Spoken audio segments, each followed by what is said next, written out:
ever finish a show like Game of Thrones and think, what if? Like, what if things had gone differently? You know, you're not alone, right? Oh, absolutely not. Fans have dreamed up tons of alternate endings, seriously. Oh, yeah? And we're diving deep into one that's really detailed Okay. and I think actually really clever. It's interesting, isn't it? Yeah. That ending really got people talking. But for sure. And not always in a good way. Right. This alternate ending we're looking at today. Yeah. It really taps into those what-ifs. Oh, yeah. And reimagines some key character arcs in a way that's both satisfying and kind of thought-provoking. Yeah, it's like Yeah. getting a second chance to explore this world that we got so invested in. Absolutely. And this one does not hold back. No. Okay, so picture this. The Wall, Jon Snow, Okay. the Night King's army closing in. You feel that dread, right? Yeah.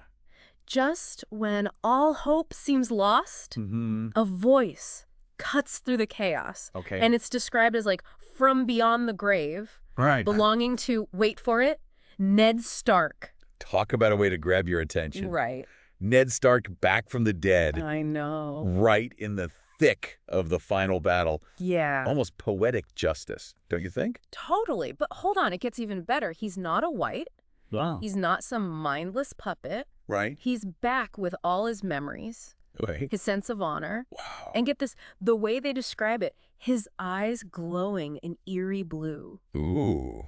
I don't know about you, but that Yeah. sends chills down my spine. It's that attention to detail that really sells it. Right. It's not just that he's back. Yeah. It's what kind of magic brought him back? What does it mean? Yeah. You know, it's that classic Game of Thrones blend of like hope and unease. Exactly. And remember his famous line, Yeah. winter is coming. Well, get ready for this. Winter is coming, but so are we. Oh, Talk about an entrance. I And he's not alone. Okay. Remember how we all had those I wish they hadn't died moments? Oh, yeah. This alternate ending takes that to a whole new level. It really does. It's like the writer took all those fan theories Yes. and said, hold my beer. Yes. And this is crucial. Okay. It doesn't just bring characters back for the shock value. Right. It explores the implications, Okay. the ripples in the pond. Yeah, you've got Robb Stark charging into battle Oh. alongside ghostly direwolves, Oh my gosh. a vengeful Catelyn Stark Yeah. with eyes burning with otherworldly fire. Wow. And get this, even Khal Drogo is back. What? More intense than ever. Oh my goodness. Taming Drogon with a touch. Wow. If you were Jon Snow in that moment, could you imagine? Oh my God. Your dad? Right. Is that your brother? Your sort of kind of father-in-law from beyond the grave. Wow. Talk about a family It reunion. makes you wonder what their priorities would be Right. after being resurrected. Yes. What grudges do they hold? Yes. What scores do they need to Yeah. settle? It's not a simple equation of good versus evil anymore. No. This is about personal vendettas, Right. about the desires of the dead clashing with the living. Oh, yeah. Like Tyrion warns. Trading one army of the dead for another is Yeah. a dangerous game. Which, knowing this world is an understatement. Exactly. It's like they each come back Right. with a lifetime of unfinished business, Totally. both personal and political.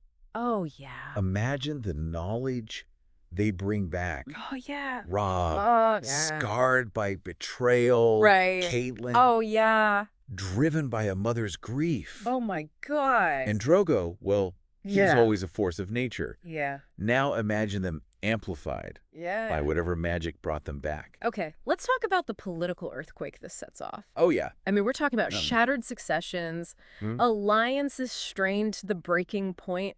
Yeah. Can you imagine Littlefinger in this chaos? Oh, absolutely. This is Littlefinger's dream scenario. Hey. Whispering in the ears of the resurrected, Oh, my gosh. playing both sides. Oh, yeah, It's a recipe for chaos, totally. but it's also a chance to see those Right. political wheels turn in a whole new way. It's like hitting the reset button It is. on the Game of Thrones, but with all these wild cards thrown in. Yeah. And speaking of game changers, Right.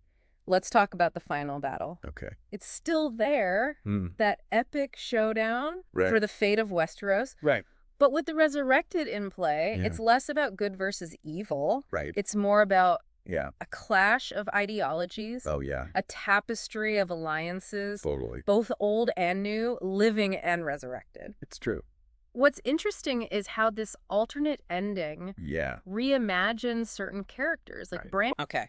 in the original. Right. His storyline, Yeah. I think we can all admit this, Yeah. felt a bit anticlimactic. For sure. But here, Yeah. he actually gets to play a pivotal role, Yeah. using his powers in a way that feels earned. Absolutely. Instead of just being a creepy, Right. all-knowing seer, Yeah. he becomes like a strategist, Yeah. using his knowledge of the past to find a solution to the whole Army of the Dead problem. Right. It's like, oh, you thought I was just here No. to make cryptic pronouncements. I've got plans, people. He's got stuff to do. Yeah. And it works because Yeah. it stays true to his character. Exactly. That ability to see the bigger picture, connect the dots. Right. Finally, he gets to use those powers. I know. For something more than just freaking people out. Exactly. But here's where things get really wild. Okay. Remember. Yeah. This alternate ending thrives on keeping us on our toes. And what's more unexpected right. than a betrayal yes. from within the ranks of the Resurrected themselves. Okay, seriously, think about it. Oh, wow. Which Resurrected character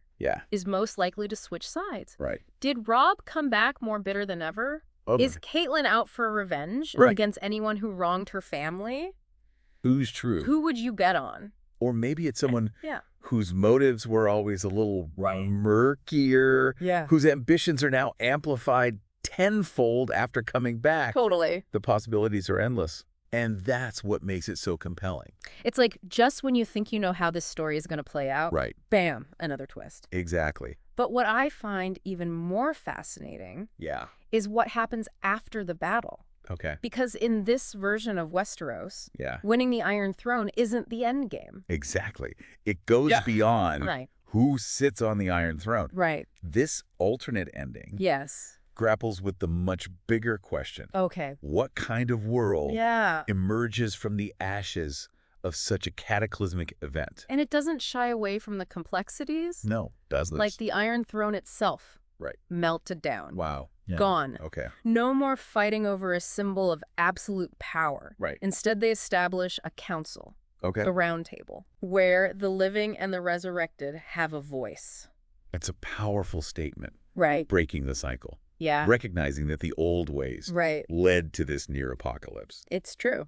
But it also raises a ton of questions. Oh, for sure. You've got characters like Ned Stark representing traditional honor, trying to navigate a world where the dead walk among the living. It's a very different world. Right. What does honor even mean in this new world? And Daenerys, who always talked about breaking the wheel. Yeah. What does that even mean when you have resurrected kings and queens challenging the very idea of her rule? Totally. It's like all bets are off. And what about the everyday people just trying to live their lives with all this going on? Absolutely. It's a whole new world of challenges and opportunity. Yeah. And the best part is this alternate ending doesn't just present a solution. Yeah. It invites you to be a part of the conversation. Remember how the writer poses that question at the end? Oh, yeah. If you could resurrect one more character, who would it be and why? That's where the real fun begins. Right. Who would you bring back? Yeah. To shake things up. To really change the game. Right. Like someone like Tywin Lannister. Okay. With his ruthlessness and pragmatism. Yeah. Could he find a way to thrive in this new world? Right. Or would he totally just fall flat? Yeah. Don't discount the impact of a quieter presence. Imagine Maester Aemon. Oh, yeah. With his wisdom. Right. And his compassion. Yeah. Advising this new council. Oh, that's good. Or Ser Davos. Okay. A man of the people. Right. Bridging the gap between the resurrected elite. And the everyday folks.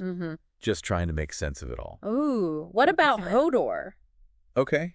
But not just as a gentle giant. Right. Imagine if he came back. Yeah. With the ability to speak, to tell his story, to share his perspective. Now that's a fascinating thought. Right. It challenges us to consider the untold stories. Right. The voices that were silenced. It's true. And how their perspectives could change everything. It makes you realize how much potential there is. In a story like Game of Thrones, even after it's officially over. Exactly. Right. This alternate ending reminds us that these what-if scenarios aren't just about, rewriting the past. Yeah. They're about engaging with the story. Totally.